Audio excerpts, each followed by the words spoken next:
Sebelum kita masuk ke cerita, bagi Mas E dan juga Mbak E yang belum subscribe, silakan klik subscribe sekarang juga. Dan bagi yang sudah subscribe, semoga kalian di sana sehat-sehat selalu agar bisa mendengarkan cerita terbaru dari Mang Ripan. Dan tidak usah lama-lama, ini dia ceritanya. Selamat mendengarkan. Bu, tolong belikan terigu sama telur di warungnya Mpok Ida. Ini udah pada habis, ujar Pak Reza pada istrinya, yaitu Bu Bunga. Iya Pak, tunggu ya. Segera Bu Bunga pun beranjak keluar pergi menuju ke warung, sekalian membeli beberapa keperluan lainnya. Sementara Pak Reza menyiapkan dulu bahan-bahannya yang masih ada dan memasukkannya ke dalam satu wadah. Pak Reza ini jualan sempolan di lapak dagangannya yang berada di dekat pasar. Dia berjualan setiap hari dan buka biasanya waktu siang dan tutupnya sampai malam hari. Pak Reza ini sudah jualan sempolan lama banget karena menurutnya cara membuatnya itu mudah dan modalnya tidak terlalu mahal. Dulunya waktu Pak Reza sudah rehat dari kerja rantauan, dengan sisa tabungan yang dimilikinya, dia mencoba bertaruh dagang dan akhirnya dia memilih untuk jualan sempolan. Meskipun memang hasilnya tidak sebanyak saat kerja proyek di perantauan, tapi kini setidaknya dirinya bisa kumpul bareng sama istrinya dan kedua anaknya, yaitu Kevin dan Toto. Namun meskipun begitu, kadang setiap harinya, karena pemasukannya sedikit, tak jarang juga Pak Reza dan Bu Bunga suka ribut, namun endingnya akan damai lagi. Memang Pak Reza ini sebenarnya beruntung banget dapetin Bu Bunga, karena meskipun udah punya dua anak, Bu Bunga ini masih terlihat cantik dan awet muda. Dan dulu Bunga ini suka dengan Pak Reza karena sifatnya yang romantis. Usai beberapa saat kemudian, Bunga pun kembali dari warung dengan barang belanjaannya, lalu menyerahkannya pada Pak Reza. Ini Pak. Iya Bu, makasih ya. Ibu mau buatin bekal dulu ya Pak, buat Bapak nanti jualan. Reza pun mengangguk menjawab ucapan istrinya. Pak Reza pun kemudian mulai mencampurkan tepung tapioka, terigu, telur, bumbu halus, ayam dan daun bawang dalam satu wadah lalu mengolahnya. Sementara istrinya beranjak untuk bersih-bersih rumahnya dan menyiapkan bekal buat suaminya nanti untuk dagang. Seperti hari-hari sebelumnya, Pak Reza dan istrinya ini membuat 200 tusuk sempolan dan mereka menghargai per tusuknya Rp1.000. Jikalau dalam sebulan mereka selalu habis 200 tusuk setiap harinya, bisa jadi mereka dapat 6 juta per bulannya. Namun hal itu hanyalah angan-angan mereka saja, karena selama ini perhitungan tak sesuai realita, karena kadang dalam sehari pun 200 tusuk itu masih ada yang sisa. Usai semuanya telah siap, akhirnya tepat pukul 1 siang, Pak Reza ini berangkat ke lapaknya dengan menggunakan motornya. Bu, Bapak berangkat dulu ya. Iya Pak, hati-hati ya Pak. Semoga dagangannya hari ini laris. Amin. Dan setibanya di pangkalan, Pak Reza langsung menata dagangannya dan kemudian duduk menunggu datangnya pembeli. Selang beberapa saat, datanglah beberapa pembeli dan Pak Reza pun dengan sigap melayaninya. Begitupun seterusnya. Banyak juga beberapa bocil-bocil sekolah yang mampir jajan di lapak miliknya. Karena kebetulan dia mangkalnya juga dekat dengan salah satu madrasah TPQ di sana. Pak, saya beli sempolannya 3 ya. Saya 5 Pak. Iya sabar ya, ini lagi digoreng dulu. Antri ya, nanti kebagian semuanya kok, tenang aja. Di situ Reza tidak berjualan sendiri karena di sampingnya juga ada beberapa kawan-kawannya yang dagang di situ. Dan salah satunya yang akrab dengannya adalah seorang penjual es teh cup, yaitu Pak Wandi. Sementara di rumah, usai suaminya berangkat mangkal, Bunga itu hanya dudukan di depan televisi sambil mainan ponselnya. Memang Bunga ini meskipun sudah punya anak 2, dia masih kerap aktif di media sosial, baik di Facebook maupun di TikTok. Ternyata istrinya itu haus akan pujian. Dia begitu senang sekali saat video-video postingannya di-like orang-orang yang bahkan dia tidak kenal. Tiba-tiba saat dirinya sedang fokus nonton televisi, terdengar notif dari ponselnya. Dia kira itu adalah pesan dari suaminya. Namun saat dicek, ternyata nomor itu adalah nomor baru yang bahkan Bunga nggak tahu itu punya siapa. Akan tetapi dalam pesan itu si pengirim itu mengetikkan, Bunga, apa kabar? Apakah kamu masih ingat denganku? Bunga pun merasa heran. Kemudian dia pun membalas pesan itu. Dia pun mengajukan beberapa pertanyaan soal dari mana dirinya itu dapat nomornya dan siapa dia sebenarnya. Akhirnya si pengirim yang tidak dikenal itu memberitahukan identitasnya. Dan ternyata dia ini adalah mantannya, yaitu Seno, mantannya Bunga dulu sebelum menikah. Seno ini ternyata masih tertarik dengan Bunga usai lihat postingan video Bunga yang kelihatan masih cakep. Dan dia dapat nomor itu setelah minta dari teman ceweknya si Bunga diam-diam. Namun dia tidak menyebutkan nama teman Bunga yang mana. Sekedar informasi, Seno ini dulunya memang mantan Bunga. Namun hubungan mereka dulu sempat berakhir usai Seno ini memilih selingkuh dengan wanita lain. Dan Bunga pun memutuskan dirinya. Mendengar pengakuan si pengirim pesan itu, Bunga pun merasa malas. Dia pun sungkan meladeni. Bahkan setelahnya pesan dari Seno tidak dibalas. Bahkan dia segera menghapus riwayat pesan dari Seno itu. Namun selang beberapa saat, Bunga malah makin penasaran dengan kondisi Seno sekarang. Apakah masih seperti dulu, terutama soal ekonominya. Karena fun fact-nya, dulu waktu kencan dengannya, Seno itu cowok Mukondo, di mana semua yang bayar adalah pacarnya atau ceweknya. Akhirnya Bunga pun iseng kepo dan mengecek Instagram milik Seno. Karena sudah lama dirinya itu juga tidak pernah buka Instagram miliknya sendiri. Namun ternyata anggapan Bu Bunga itu salah. Di postingan-postingannya Seno, justru Seno ini kelihatan orang berpunya. Bagaimana tidak, dalam postingannya itu, Seno selalu mengenakan pakaian modis. Dan ada juga beberapa foto mobil dan kendaraan motor yang terlihat tidak hanya satu. Saat sedang fokus-fokusnya stalking akun Instagram milik Seno, Bunga dikejutkan dengan kepulangan kedua anaknya. Mereka ini masih sekolah SMP. Kevin si kakaknya duduk di kelas 3, sedangkan adiknya masih kelas 1 SMP. Akhirnya Bunga pun bergegas matiin HP-nya dan beranjak nyiapin makanan buat kedua anaknya itu. Saat sedang masak, Bunga kepikiran dengan apa yang dilihatnya barusan. Apakah benar Seno sekarang jadi orang kaya? Dan semenjak itulah, timbullah jiwa matre dalam diri Bunga. Dia berpikir tidak ada salahnya akrab lagi dengan Seno daripada ngandelin Reza yang ngasih uang cuma kadang-kadang. Dan setelah masakan matang, mereka bertiga pun makan siang bersama. Bu, Bapak udah berangkat? Tanya Kevin. Iya barusan, tadi pas kalian pulang Bapak baru aja berangkat. Emangnya kenapa, Vin? Aku mau minta uang Bu buat jajan. Loh kan tadi pagi sudah dikasih buat uang saku jajan di sekolah. Tapi udah habis Bu, ini kan aku mau main, pengen sekalian jajan. Udahlah gak usah, kalian tidur aja, panas itu di luar. Enggak Bu, kita mau main aja, kemarin juga sudah janjian sama temen. Ya udah, terserah kalian aja. Setelah anaknya pergi untuk bermain dengan teman-temannya, Bunga pun kembali dudukkan di depan televisi. Dan ternyata Seno itu beneran mengirimkan pesan lagi kepadanya. Bunga pun segera meresponnya dan mencoba langsung berubah ramah sama si Seno. Sesaat kemudian tiba-tiba saja Seno malah menelponnya. Karena di rumah saat itu masih sepi, tidak ada siapapun, hanya ada dia saja. Akhirnya Bunga pun mengangkat telepon dari si Seno. Gimana kabar kamu Bunga?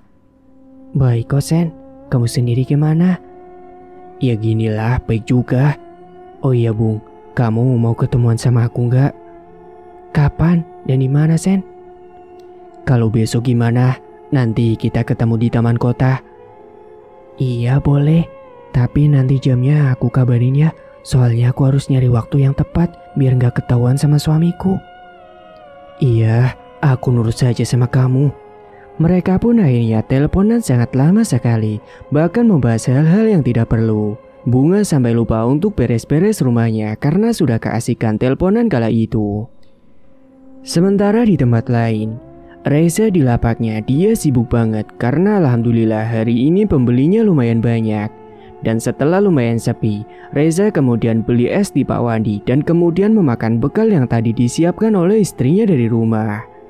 Wan, aku pesen esnya 1 dong. Oke, tunggu bentar ya.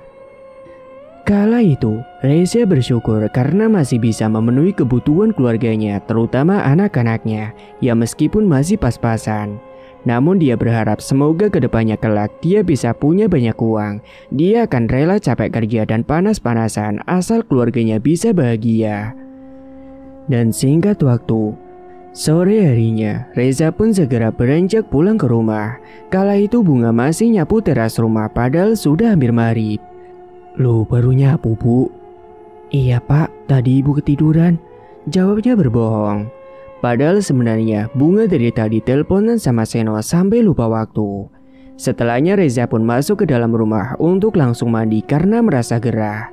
Kala itu Bunga pun segera masak untuk makan nanti malam. Dan sesaat kemudian kedua anaknya baru pulang habis main di lapangan. Mereka pun berebutan untuk saling masuk ke dalam kamar mandi. Hingga akhirnya mereka terdiam ketika ternyata di dalam kamar mandi sedang ada bapaknya yang sedang mandi di dalam. Beberapa saat kemudian setelah Pak Reza sudah selesai mandi, mereka pun kemudian berebut lagi untuk mandi. Namun akhirnya yang mandi terlebih dulu adalah si Toto. Kevin kakaknya akhirnya mengalah setelah dinasehatin oleh ibunya. Dan malam harinya, mereka berempat pun makan malam bersama. Dan setelah makan selesai, Reza dibantu oleh istrinya untuk menghitung keuntungan penghasilan hari itu. Hasil yang didapatkan masih segitu-segitu saja, tidak ada penambahan sama sekali. "Pak, masa ya kita dapatnya segini terus?" "Ya mau gimana lagi, Bu? Yang penting kan kita dapat penghasilan dan kebutuhan tercukupi, meskipun ya pas-pasan." "Ya tapi kan ibu juga pengen beli baju baru, Pak, biar kayak ibu-ibu yang lain, bisa dandan beli kosmetik juga." "Sabar ya, Bu, doakan aja supaya Bapak bisa dapat lebih." Bunga pun menghela napas dan beranjak pergi masuk ke dalam kamar. Dia malah sibuk kembali chattingan dengan si Seno tanpa sepengetahuan dari suaminya. Keesokan paginya, Reza menyiapkan bahan-bahan yang akan dibuat untuk adonan sempolan dan juga tidak lupa memotong bambu sebagai tusukannya. Dia menyiapkan itu dibantu oleh istrinya, sementara kedua anaknya sudah berangkat ke sekolah. Kali ini Reza dan istrinya membuat sempolannya pagi banget karena Reza berencana akan berjualan lebih awal daripada hari-hari biasanya. Dan setelah waktu menunjukkan pukul 11 siang, Pak Reza pun berangkat pergi ke lapaknya. Dan setelahnya Bunga pun juga langsung masak karena nanti siang dia akan ketemuan dengan Seno. Tapi dia perginya itu nanti kalau anak-anaknya sudah pulang dan pergi bermain. Singkatnya siang itu akhirnya kedua anaknya pulang dari sekolah dan mereka segera makan lalu pergi bermain dengan teman-temannya. Bunga pun kemudian beres-beres rumah biar sekalian nanti kalau pulang sampai sore di rumah sudah beres semua. Beberapa saat kemudian setelah semuanya sudah beres, Bunga pun langsung menelpon si Reza dan minta izin kalau dia mau pergi dengan alasan mau ketemu dengan teman-temannya. Reza yang mendapatkan panggilan dari istrinya langsung mengangkat telepon tersebut. "Halo, ada apa, Bu?" "Pak, Ibu mau pergi dulu ya, kayaknya sampai malam." "Emangnya mau kemana, Bu? Perginya sama siapa?" "Sama temen Ibu, Pak. Ada urusan katanya mau ngajak Ibu bisnis gitu." "Oh ya udah, hati-hati ya."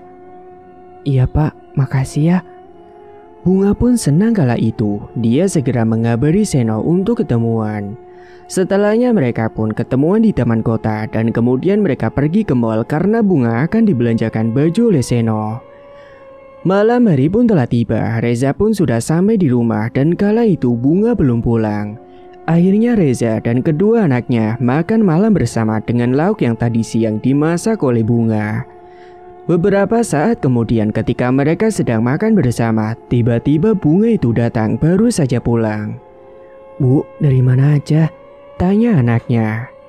"Ibu bawa apa itu? Kok banyak banget?" "Belanja baju, Pak." "Lah emangnya dapat uang dari mana, Bu?" "Kan Ibu bilang bisnis, Pak, sama teman." Pak Reza pun langsung mengangkat alisnya karena heran dengan apa yang dikatakan oleh istrinya itu. "Gini loh, Pak, Ibu itu sudah kecipratan hasilnya dulu." Reza pun mencoba untuk percaya kala itu dengan ucapan istrinya. Setelahnya Bunga pun beranjak masuk ke dalam kamar karena merasa lelah dan dia pun segera tidur. Singkat cerita, kedekatan Bunga dan Seno itu semakin dekat dan ternyata selama ini Bunga sudah sering ketemuan dengan Seno tanpa sepengetahuan anak dan suaminya. Bunga selalu mencuri waktu yang benar-benar aman dan setelahnya dia akan izin sama suaminya. Dia bilang kalau mau pergi ke rumah teman ceweknya pas sekolah dulu. Bahkan katanya ada bisnis bareng. Memang semenjak Bunga pergi izin itu, Reza selalu mendapati Bunga pulang dengan membawa beberapa uang dan beberapa baju baru. Awalnya Reza percaya kalau Bunga ini memang kerja bareng dengan teman lamanya. Namun ternyata itu salah, karena selama ini Bunga justru memeras uang dari Seno sebagai gantinya dia akan menjadi kekasih gelap Seno. Akan tetapi, Bunga masih menolak kala diajak hubungan intim dengan si Seno. Dia hanya mau mesra-mesraan saja dan berduaan jalan bareng dengannya. Seno pun tidak masalah dengan hal itu asalkan mereka masih bisa berdua. Hingga suatu hari, Bunga ini izin lagi sama suaminya seperti biasa. Sementara Reza berangkat ke lapak dagangannya waktu terik matahari masih panas-panasnya. Sedangkan Bunga ternyata diam-diam sudah janjian dan dijemput oleh Seno di lokasi yang sudah ditentukan. Kemudian mereka pun jalan bareng lagi. Kala itu seperti biasa, Seno ini mengajak Bunga untuk pergi ke mall untuk belanjain baju baru dan mereka pergi ke tempat-tempat lain seperti nonton dan nanti terakhirnya mereka akan dudukan di taman. Seno ini berniat membuat Bunga sedikit-sedikit luluh padanya dan berharap dia akan benar-benar berpaling dari Reza. Dalam artinya, dia akan cerai sama si Reza. Seno pun dengan menggunakan uangnya, dia akan memanipulasi si Bunga. Sementara di sisi lain, di lapak dagangan miliknya, Reza kala itu sedang istirahat. Tiba-tiba dia dimintai bantuan sama si Pak Wandi untuk mengantar dirinya beli es batu kristal. Karena memang hari itu motornya Pak Wandi sedang dibawa oleh istrinya. "Za, anterin aku beli es batu kristal yuk. Aku lagi nggak bawa motor nih, motornya lagi dibawa istri." "Oh ya udah, yuk." Dengan senang hati, Reza pun akan membantu Pak Wandi. Toh hitung-hitung saling menolong sesama pedagang. Dan Pak Reza serta Pak Wandi pun menitipkan lapak dagangannya pada lapak di samping mereka. Mereka pun kemudian pergi menuju ke depot es batu kristal yang ada di dekat taman waktu pukul 4 sore. Setelah sampai di depot es batu, Reza memilih menunggu di depan dan memandangi sekitar. Dan hal yang mengejutkan nampak di mata si Reza saat dirinya mendapati sosok yang dikenal sedang mesra-mesraan sama orang lain.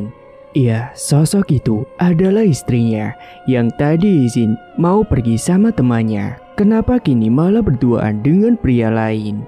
Sontak Reza pun murka melihat hal itu dan dia segera mengajak Wandi untuk ikut gebrek sekalian jadi saksi. Wandi pun seperti heran ketika melihat raut wajah Reza yang tiba-tiba merah padam dan akhirnya Wandi pun nurut saja saat diajak oleh Reza. Saat itu Reza langsung membentak istrinya dan Bunga ini terkejut akan kedatangan suaminya di situ.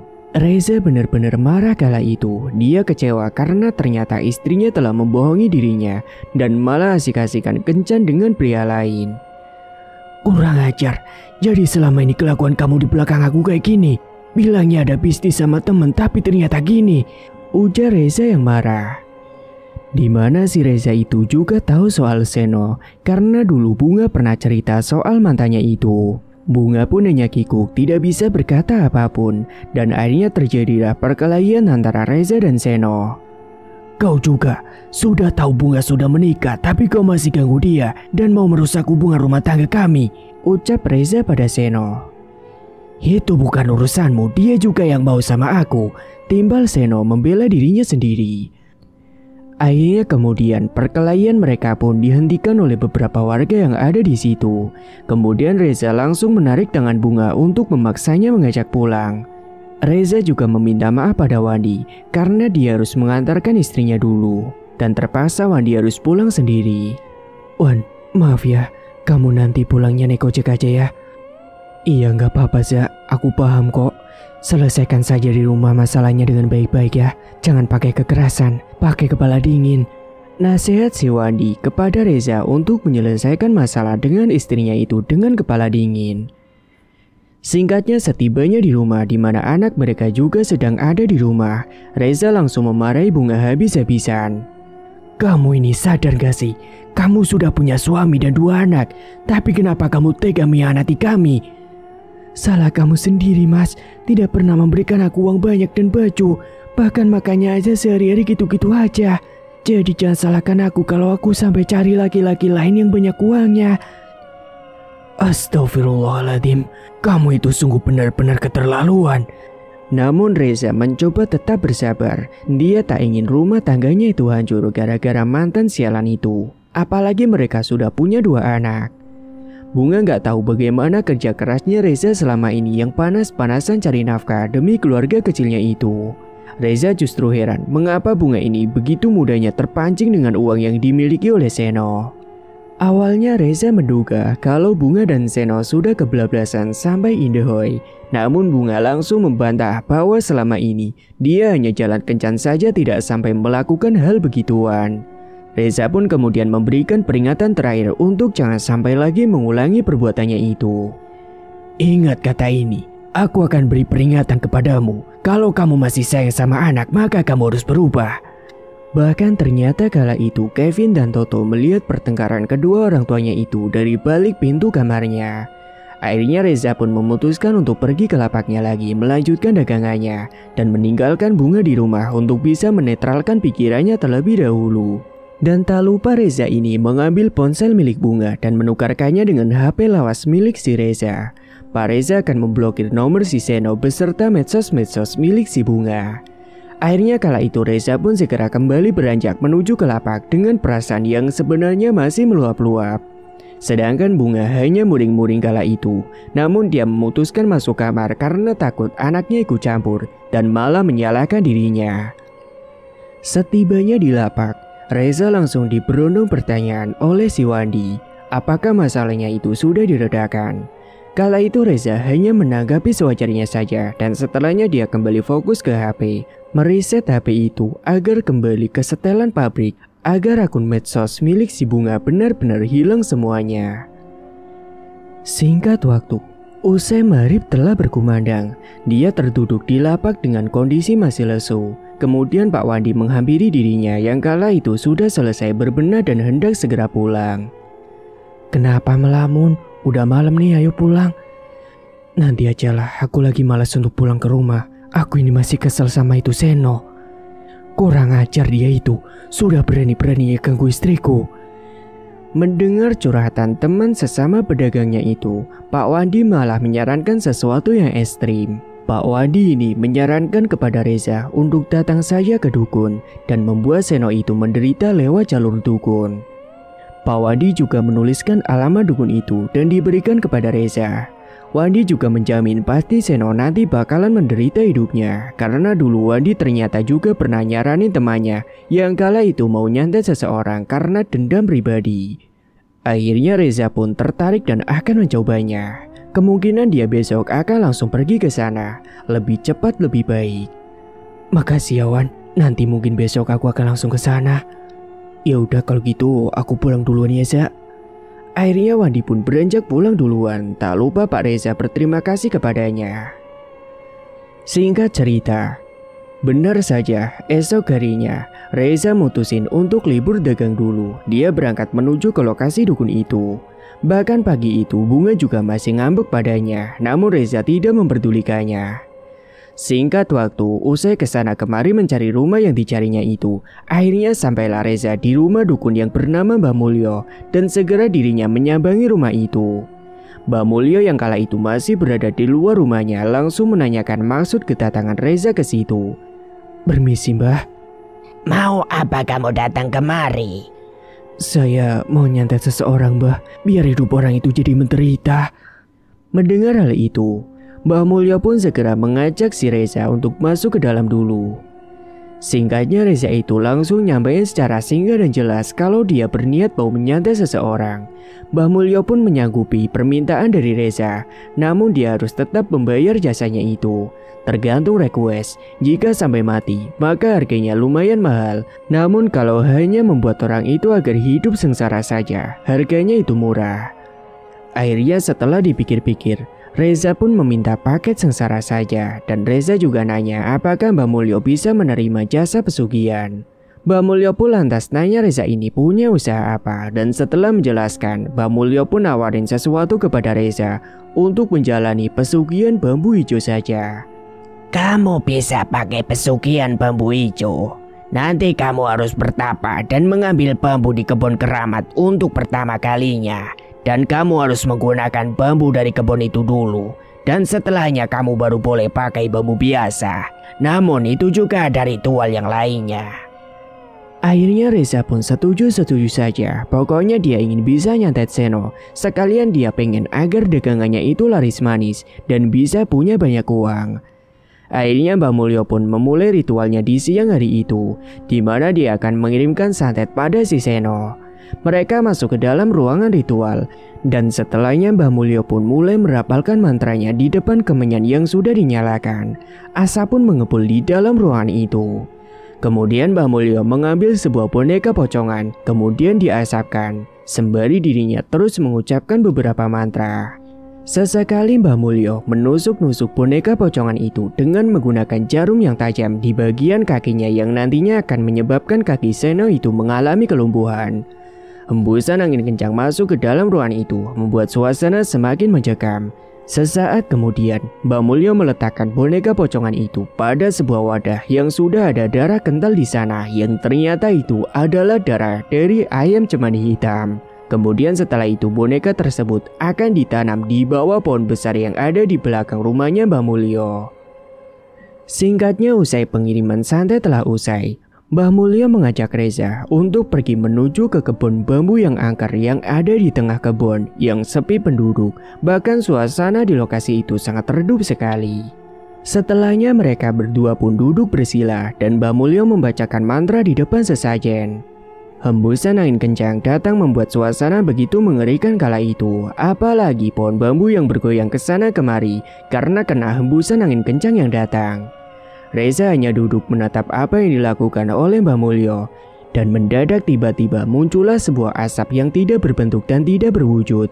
Kemudian asap itu masuk ke dalam sela-sela pohon bambu.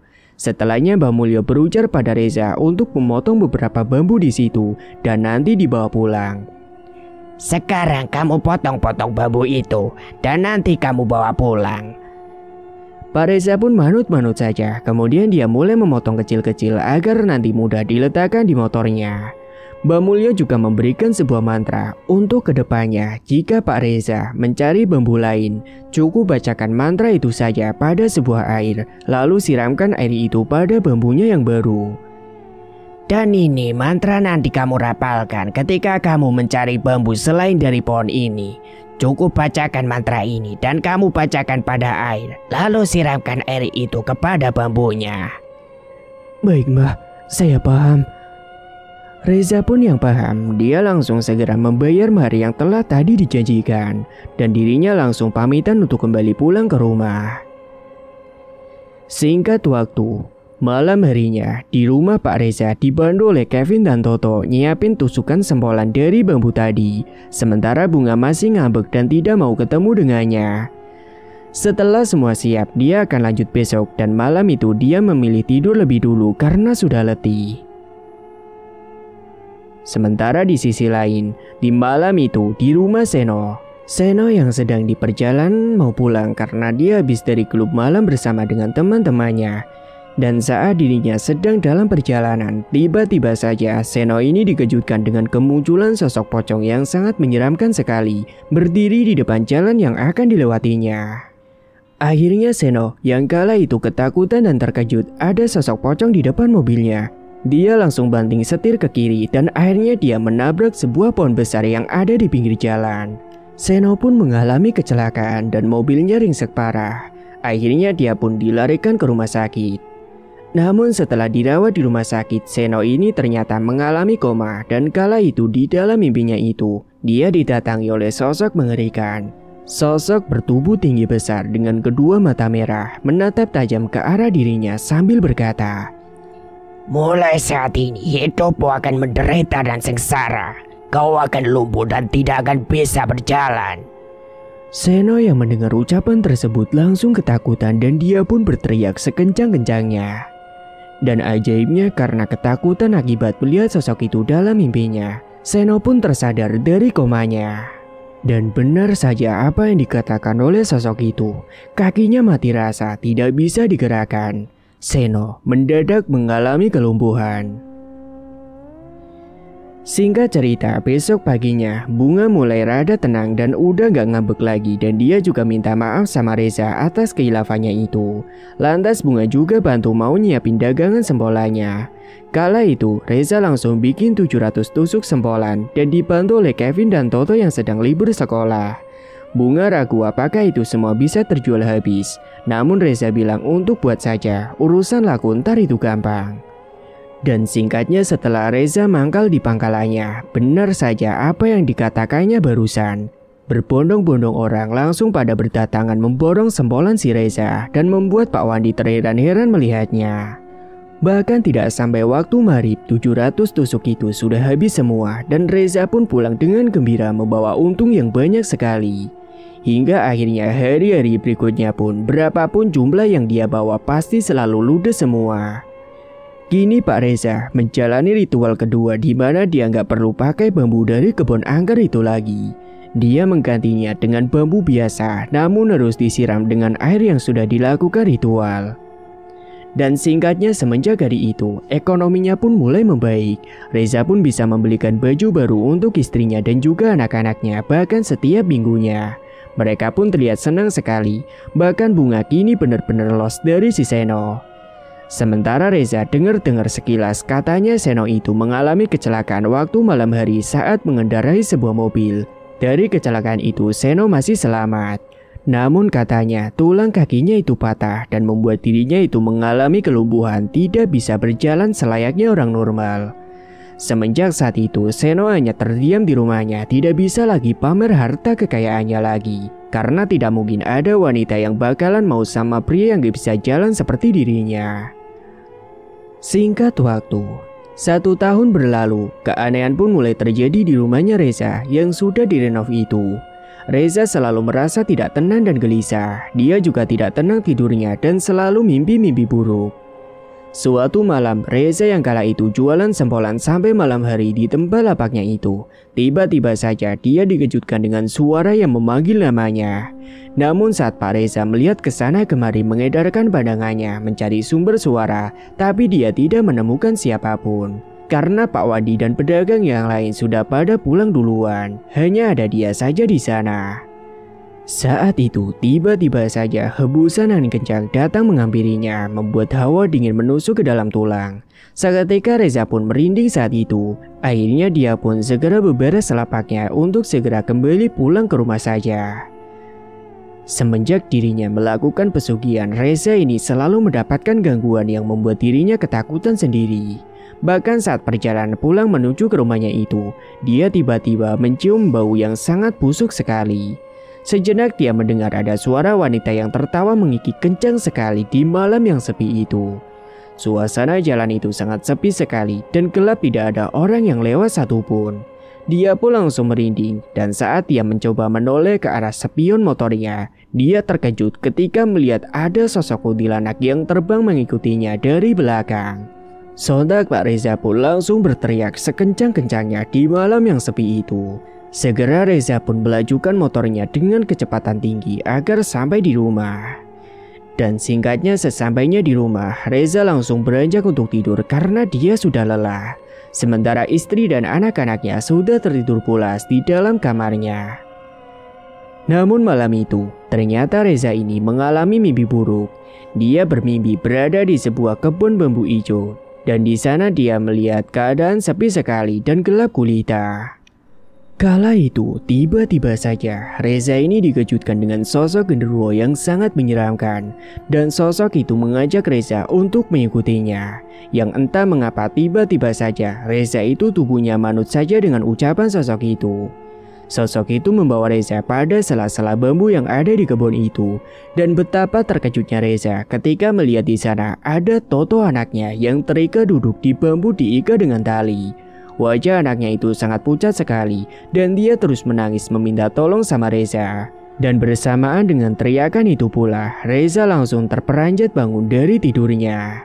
Napasnya terasa tidak beraturan, bahkan bajunya basah dengan keringat dingin. Untungnya cuma mimpi. Gumamnya merasa lega.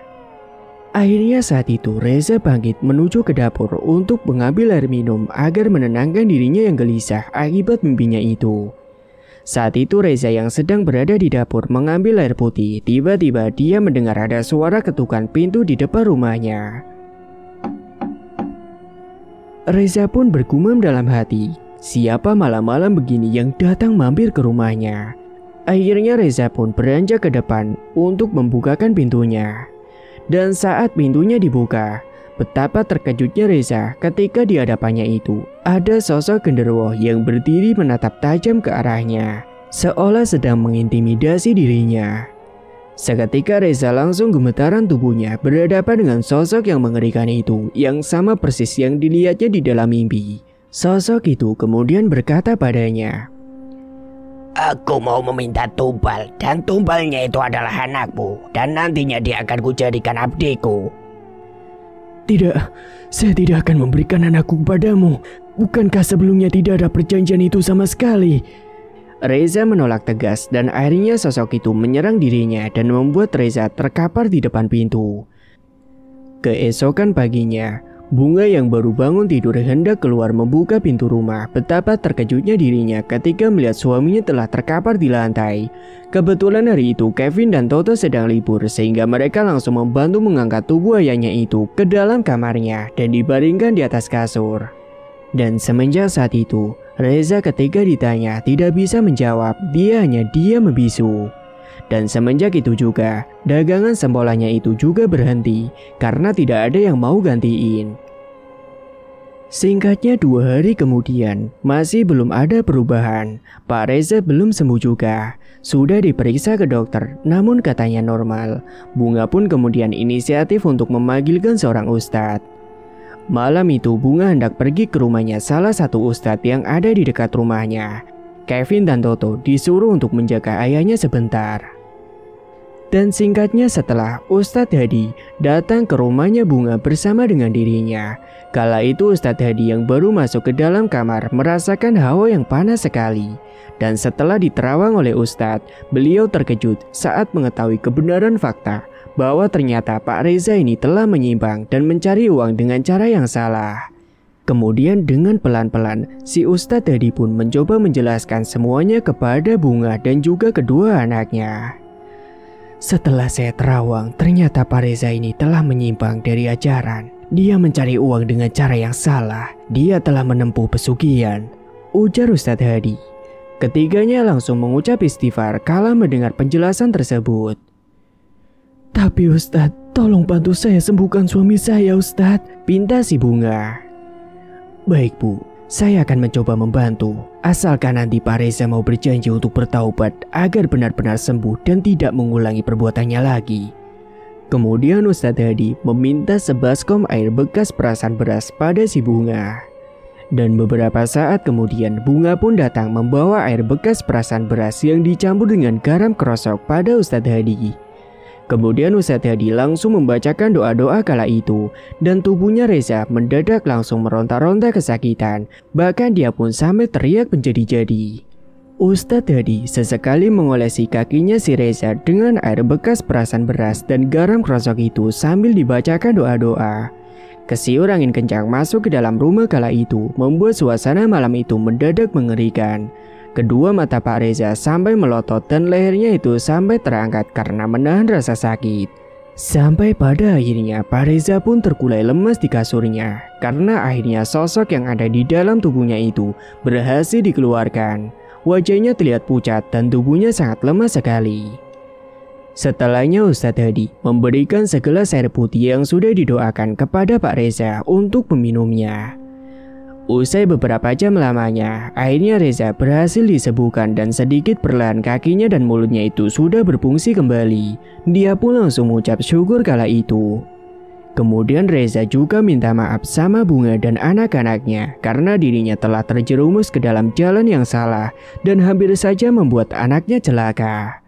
Pak Reza kala itu bilang kalau dia melakukan semua itu agar Bunga dan anak-anaknya bisa hidup enak. Ya meskipun pakai jalur yang salah. Namun ujungnya, usai dinasehatin oleh Ustadz Hadi untuk hidup dalam keadaan bersyukur dan menerima apa saja, itu sudah lebih dari cukup daripada mengejar dunia yang gak ada habisnya. Ustadz Hadi juga berpesan pada Bunga untuk memaafkan Pak Reza dan juga menasehati Bunga untuk jangan terlalu berfoya-foya dengan kehidupan. Akhirnya mereka semua pun saling memaafkan dan setelahnya Reza beserta Bunga dibimbing untuk sholat taubat bareng dan mereka beriktikad untuk menjadi pribadi yang lebih baik lagi. Pesan kali ini, seorang istri baiknya selalu menjaga pandangan dan menjaga martabat keluarganya sendiri karena dia tidak bisa semena-mena. Sebaiknya harus menerima kekurangan pasangannya dengan sabar dan ikhlas karena tidak tahu kedepannya seperti apa. Dan jangan tergoda dengan duniawi, apalagi lelaki lain hanya karena hawa nafsunya ataupun karena uang. Perbuatan Pak Reza di sini juga salah karena dia telah terjerumus ke dalam lembah hitam yang sangat menyesatkan. Meskipun niatnya itu untuk membahagiakan istri dan kedua anaknya, namun dia malah menempuh jalan yang salah, bahkan membuat orang lain hampir menderita. Bahkan dia juga membalaskan dendam kepada orang yang dibencinya dengan jalur dukun. Dan itu juga benar-benar hal yang salah dan tidak dibenarkan, dan mohon untuk tidak ditiru. Dan ingat, syukurilah apa yang kita miliki sekarang. Bahkan kita yang sekarang masih sehat pun, itu adalah rezeki yang sangat tidak bernilai harganya. Tamat. Cerita pun selesai. Terima kasih bagi Mas E dan Mbak E yang sudah setia menyimak cerita ini sampai akhir. Dan bagi yang belum menekan tombol subscribe, silakan klik tombol subscribe sekarang juga. Dan semoga kalian semua dimanapun berada selalu sehat-sehat semua dan dimudahkan segala urusannya. Dan sampai jumpa lagi di cerita terbaru yang akan Mang Ripan bawakan nantinya.